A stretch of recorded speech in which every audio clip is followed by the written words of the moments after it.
देखिए, इस समय पूरे भारत में जो राष्ट्रीय त्योहार बना हुआ है वो है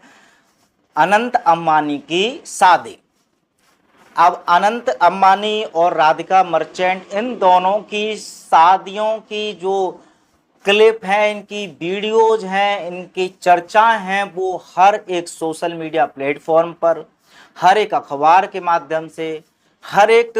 न्यूज चैनल के माध्यम से, टीवी पर ऐसे प्रसारित की जा रही हैं मानो ये पूरे विश्व भर का सबसे बड़ा त्योहार है, ना कि सिर्फ दो लोगों की शादी। अब इस शादी को लेकर के आम आदमी भी बहुत ज़्यादा खुश हैं जब देखते हैं कि अंबानी की शादी में भारत की बहुत सारी परंपराओं को अपनाया जा रहा है। तो लोग उदाहरण देते हैं कि इतना बड़ा आदमी होकर के देखिए अपनी शादी में कितनी सारी सांस्कृतिक कार्यक्रम कर रहा है,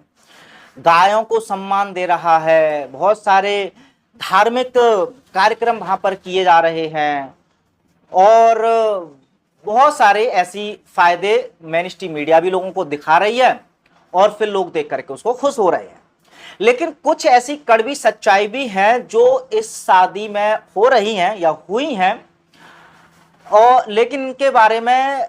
ना तो कोई मेन स्ट्रीम मीडिया बात कर रही है, ना ही सोशल मीडिया पर अक्सर इस विषयों के बारे में या इन सच्चाइयों के बारे में बात करने से लोग डर रहे हैं, बच रहे हैं। उन्हीं के बारे में हम इस वीडियो में बात करेंगे। तो देखिए, सबसे पहले तो जब बात आती है खर्चे की, अब वो बताने की जरूरत नहीं है कि कितना खर्चा हो रहा है इस शादी में। विदेशों से करोड़ों करोड़ों रुपए देकर के कलाकारों को बुलाना, फिर इतने बड़े बड़े सेलिब्रिटियों को बुलाना, फिर उन सब की खातिरदारी, इनके कार्ड की ही कीमत अगर आप जान जाएंगे तो समझ में आ जाएगा कि कितने करोड़ों रुपए इस शादी में लगाए जा रहे हैं। लेकिन इतना ज़्यादा खर्चा शादी में करे जाना, लोग कहते हैं कि भाई इस पर सवाल क्यों उठाना चाहिए हमें, क्योंकि भाई ये तो उसका व्यक्तिगत फैसला है। जब भी अगले आदमी ने इतना रुपए कमाया है तो वो अपनी शादी पे खर्च कर रहा है, या फिर भैया अंबानी जी अपने बेटे पर खर्च कर रहे हैं, इसमें तुमको क्या दिक्कत होनी चाहिए। तो अब यहाँ पर उन लोगों से सवाल ये करना चाहिए कि क्या सच में ये जो पैसा लुटाया जा रहा है अपार रूप से, क्या सच में ये मुकेश अंबानी जी द्वारा ही कमाया हुआ पैसा है, उन्होंने ही खून पसीना एक करके पैसे कमाया है, या आपकी जेब से, मतलब आप सभी, हम सभी जनता की जेब से जबरदस्ती वसूला गया पैसा है। उसके लिए एक उदाहरण समझ लेते हैं अभी हाल ही का।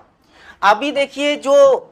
जियो के रिचार्ज हैं वो एकदम से बढ़ाए गए बिना किसी कारण के। अगर कुछ कारण रहता है कि भी हाँ कुछ नया इंस्ट्रक्शन डालना है या कुछ रीजन जरूर देती है, कोई कंपनी के एकदम से रेट नहीं बढ़ा सकती, क्योंकि अगर ऐसे ही अपनी मनमर्जी से कोई भी कंपनी बढ़ा ले तब तो वही हर कंपनी हर एक प्रोडक्ट का रेट बहुत ज्यादा बढ़ा ले, लेकिन हर किसी की एक सीमा होती है। तो जियो ने जो रेट बढ़ाए और उसको देख करके फिर और लोगों ने भी जो रेट बढ़ाए हैं, उसमें सरकार का सपोर्ट लेकर के मनचाहा जो एकदम से रेट बढ़ा दिया, उस रेट को जब आप कैलकुलेट करेंगे कि आप सबको, जो हम सबको अपनी जेब से एक्स्ट्रा पे अब करना है, वो कितने करोड़ों रुपए उनको देंगे। तो अब दूसरी बात, भाई इस मार्केट में उन्होंने मोनोपोली अपनी कर ली है, तो आपके पास कुछ ज्यादा खास ऑप्शन है नहीं। दूसरा ऑप्शन था बीएसएनएल की। अब लोग खुश भी हो रहे हैं कि साहब देखो मुकेश अंबानी अपनी शादी में भी इतना खर्चा कर रहा है, उसकी वसूली हम लोगों से रिचार्ज महंगे करके कर रहा है, तो हम ऐसा होने नहीं देंगे, क्योंकि हम भाई बीएसएनएल को अपना लेंगे। लेकिन अब बीएसएनएल अपना करके आप खुश रह सकते थे, लेकिन नहीं हो पाएंगे आप। क्यों? क्योंकि बीएसएनएल है भी एक भाई पब्लिक प्रॉपर्टी, और पब्लिक को चलाने के लिए जिन नेताओं को उन्होंने चुना है, वो नेता तो भैया उनके ही चरणों में है। हालांकि इसके बारे में हम बात करेंगे, बट उससे पहले अब उन लोगों के लिए एक और जवाब, कि जो लोग कह रहे हैं कि भाई मुकेश अंबानी ने इतना पैसा खर्च किया है शादी में, तो आप ये भी तो देखिए बहुत सारे लोगों को रोजगार भी तो मिला है। भाई वो रोजगार मिला है, वो तो अपने देश में ही पैसा लोगों में बटा है। बट भाई साहब उनके बारे में तो आप बात कर रहे हैं, बट जो जस्टिन बीबर जैसे इतने महंगे महंगे कलाकारों को विदेशों से आप करोड़ों रुपए में हायर करके ला रहे हैं, उनकी जगह पर आप अपने भारत के भी बहुत सारे कलाकारों को जगह दे सकते थे। तो ये जो विदेश से जा रहा है पैसा, क्या इसमें भी आप खुश होंगे? और अब बात आती है कि भाई साहब चलिए जितना भी खर्चा वर्चा हो रहा है, लेकिन भारत की संस्कृति यानी कि ये परिवार जो है बड़ा संस्कारिक है, क्योंकि इनकी जो शादी में है बड़े अच्छे अच्छे कार्य किए जा रहे हैं। तो उनके लिए जरा कुछ ये तस्वीरें या कुछ घटना देखिए कि जैसे अब शादी में ये कच्छा पहना हुआ जस्टिन बीबर देखिए, और ऐसे ही बहुत सारे और भी दृश्य, बहुत सारे कार्यक्रम हैं जो पश्चिमी सभ्यता से प्रेरित हैं, जो कि भारतीय संस्कृति के हिसाब से वो अभद्र भी कहे जाएंगे। बहुत सारी ऐसी एक्टिविटी देखने को इस शादी में मिली है। अच्छा, एक बात और मैं आपसे प्रश्न पूछना चाहूंगा कि जिस तरह से देखिए सोशल मीडिया पर कुछ एक्टिविटी तो खैर आपने भी देखी होंगी कि शादियों में बाकायदा भाई कुछ ऐसी एक्टिविटी हुई है जो हमारी संस्कृति के अनुसार नहीं है, भाई पश्चिमी सभ्यता से प्रेरित हैं, चाहे वो किसी भी तरह की एक्टिविटी ले लीजिए। अब ये जो कुछ अभद्र कार्यक्रम भी उसमें किए गए हैं, रंगारंग कार्यक्रम किए गए हैं, जो कि हमारी सभ्यता के अनुसार तो खैर एटलीस्ट नहीं है। तो ऐसी शादी में हमारे जो सनातन धर्म के सर्वोच्च पद पर विराजमान होते हैं शंकराचार्य जी, उनको भी इन्होंने इनवाइट किया और वो गए भी थे। क्या उनका जाना अपने आप में मतलब एक अपमानजनक है या फिर बिल्कुल सही है? बस मैं आपसे एक प्रश्न पूछना चाहता हूं जिसका जवाब आप कमेंट बॉक्स में लिख दीजिए। अब आगे बढ़ते हैं। तो खैर ये तो रही परंपरा और संस्कृति की बात की, ठीक है बहुत सारे कार्यक्रम ऐसे किए गए हैं जो बाकायदा भी उनको तारीफ करनी चाहिए कि शादी में ऐसे कार्यक्रम किए गए हैं जो भारतीय परंपरा के अनुसार है, संस्कृति को दर्शाते हैं और प्रशंसा के पात्र है अंबानी पूरा परिवार। अच्छा, इसके बाद अब बात आती है कि मुकेश अंबानी के जो घर है, वैसे तो खैर अब क्या क्या बता कि कितने लोगों को इनवाइट किया है, कितने बड़े बड़े सेलिब्रिटीज को, लेकिन जो जनता के शासक हैं, अब देखिए यही जो जनता है वो अंबानी जी के बहुत सारे प्रोडक्ट को कंज्यूम करती है और उन प्रोडक्ट के रेट हो या कोई भी गड़बड़ ना हो उसके लिए भी जनता ने प्रशासन चुना है, लीडर चुने हैं, पक्ष और विपक्ष के नेता चुने हैं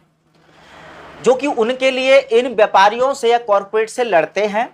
और जनता की भलाई के लिए अपने काम करते हैं। लेकिन अब ये सब लीडर जाकर के बैठ गए भैया इस शादी में। अब जब इतना पारिवारिक संबंध ये अंबानी जी से बनाएंगे तो जो चाहे विपक्ष हो या पक्ष हो, बहुत सारे नेता जो गालियां दे रहे थे भी अंबानी अडानी को बीच बीच में देते हैं, कभी सरकार जो है अंबानी अडानी के सहारे पर चल रही है, अंबानी अडानी के सहारे पर चल रही है। तो भाई साहब जब आप भी अंबानी के गोदी में जाकर के आप बैठ रहे हो, चाहे वो अखिलेश यादव जी हों या और भी बहुत सारे नेता, लालू यादव जी वहां पर गए हैं, तो आप भी क्या शासन में आने के बाद इनके खिलाफ कोई कदम ले सकते हैं? भाई आप एक तरफ रिश्तेदारी निभाने की भी बात कर रहे हैं और निभा रहे हैं, दूसरी तरफ आप जनता को गुमराह करते हैं कि नहीं भाई साहब हम अंबानी जी के विरोधी हैं। हालांकि इस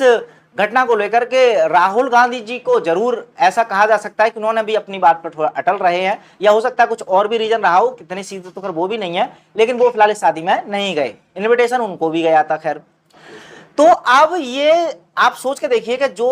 प्रशासन या शासन में बैठे थे बड़े बड़े उच्च पदों पर, चाहे हमारे प्रधानमंत्री मोदी जी हो या और भी बहुत सारे नेता, अब उनकी बारात में शामिल हो रहे हैं, उनका पारिवारिक संबंध बना रहे हैं। तो जब भी कोई बजट बनाएंगे या जनता की भलाई का कार्य होगा, जैसे अब बीएसएनएल की मैंने बात करी थी,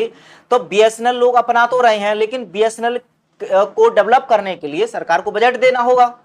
तो अगर सरकार ने बजट दे दिया, बीएसएनएल अगर बहुत अच्छे तेजी से डेवलप हो गया तो लोग बीएसएनएल अपनाएंगे, तो उसमें घाटा किसका है? जियो का सबसे ज्यादा।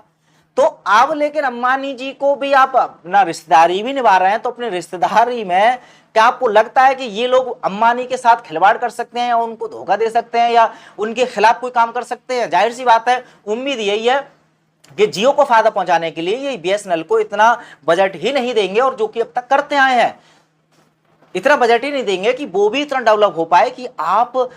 मार्केट में जियो को छोड़ करके या और बाकी कंपनियों को छोड़ करके बीएसएनएल अपना करके अपने पैसे को कुछ बचा लें।